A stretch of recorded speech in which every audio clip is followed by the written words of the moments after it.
So you know what you're talking about? I know what I'm talking about. That's being used as a weapon.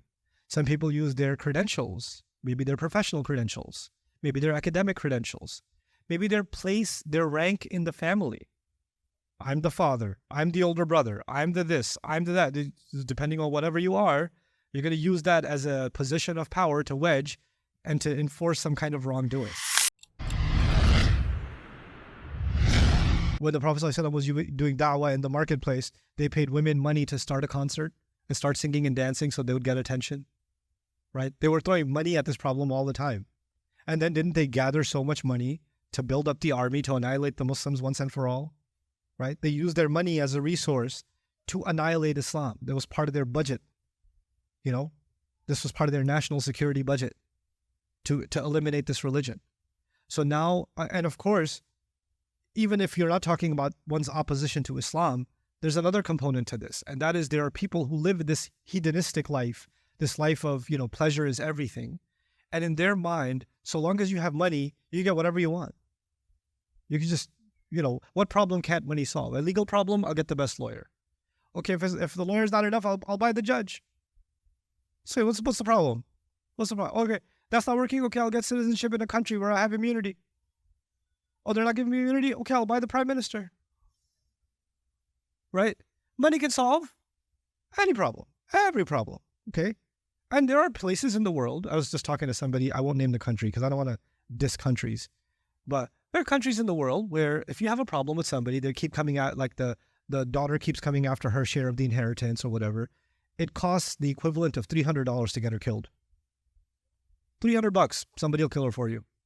Just drive by on a motorcycle. Problem solved. Now I don't have to share the inheritance. Cheap solution. Now I get to keep the entire farm. Right? So this idea of money can solve any problem. They were used to that. They were used to that. And by the way, with money, when you have that kind of money, you have lots of employees, you have lots of people under the table you're paying, right? You're bribing cops, or you're bribing certain people, or you've paid certain politicians enormous amounts of sums for their political campaigns, so they're in your pocket too. We're seeing some of that nowadays, aren't we? Right? Where some of that's now emerging, it's coming before our eyes, right? How much lobbyists are paid, you know, or how much money lobbyists pay, in fact. So this entire mechanism was there because they never want to face accountability. They can't be brought to trial. They own the court. They own the court. They can't be brought to trial. They own the system. So you could do whatever you want. They're going to get away with it because what is in their control? Money. Money.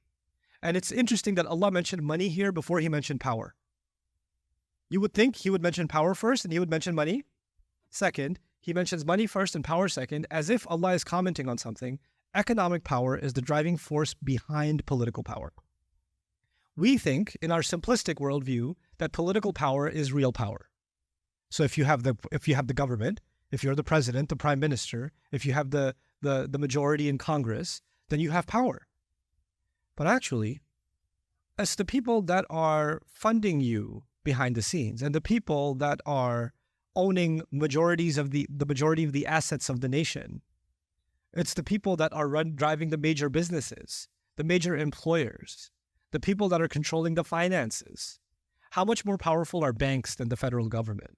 The Federal Reserve in this country is a private agency. It's called federal, but it's not government. It's a private company, right? And how powerful is it? It's probably the most powerful entity, financial entity on the planet, right? And how much does that control everything? The amount of gas, what you're paying for gas, where we're going to go to war, what genocide will be stopped and what genocide will we not stop? All of that's coming from financial decisions. These are financial calculations made by people at the very top. The Quraysh, people think, were in love with their political power. The political power was a facade. The real thing they had was an economic power. They had that. And the reason Abraha, you remember the story of Abraha and the elephants and all that? The reason Abraha wanted to destroy the Kaaba is not because he was interested in building his own Kaaba, because he wanted the religion to change. If he built an alternative to the Kaaba, then that would become the business capital. People would come there and they would stop by and that would grow the economy, right? So money being the kind of the blood that courses through the veins of the powerful, right? That's the imagery that this person is describing. I had all this money. None of it was able to solve this problem. ما أغنى عني مالي. And by the way, these people, do they ever solve their own problem? They pay somebody to solve the problem. Don't I pay you enough? Take care of it. I don't want to hear about it, right? But now, first of all, they got no money left. They get up naked like the rest of humanity. They get up bare boned like the rest of us, standing there by themselves, exposed completely, no protection from anywhere, right? So inni ay yaqulu dhalika man kana dha malin wa dha sultan. This is going to be the words of someone who had enormous amounts of wealth, who lived thinking about their wealth as an extension of themselves, had a great power. وَمِنْ ذَلِكَ الْفَرِيقِ مِنْ جَمِيعِ أَهْلِ الْإِشْرَاكِ وَالْكُفْرِ. And that's the group, the elite group from out of the entire body of people of shirk and kufr. فَمَا ظَنُّكَ بِحَسْرَةِ مَنِ اتَّبَعُوهُمْ وَاقْتَدُوا بِهِمْ إِذَا رَأَوْهُمْ كَذَلِكَ. So if this is the elite, and they're standing there saying, my money didn't do any good, then all the stupid people who followed them and did the same thing, who didn't have the money, they're going to be like, yo, they're not safe? Oh. Because we knew, even when things go bad, we know some people are going to survive, right? They're going to get on a rocket ship to space, right? They're going to know. There's some people will know before the market crashes, they'll pull all their stocks out of the market. They're going to know. They're going to know when to do this, when to dump, when to get out of the country before the bombs start dropping. They'll know a day before. They'll know 2 days before. These people are the first in line to get in trouble? Oh, there's no okay. There's no, and some people had their hopes. So long as they're okay, we're going to be okay. Right? So Allah took the king off of the chessboard first. Subhanallah.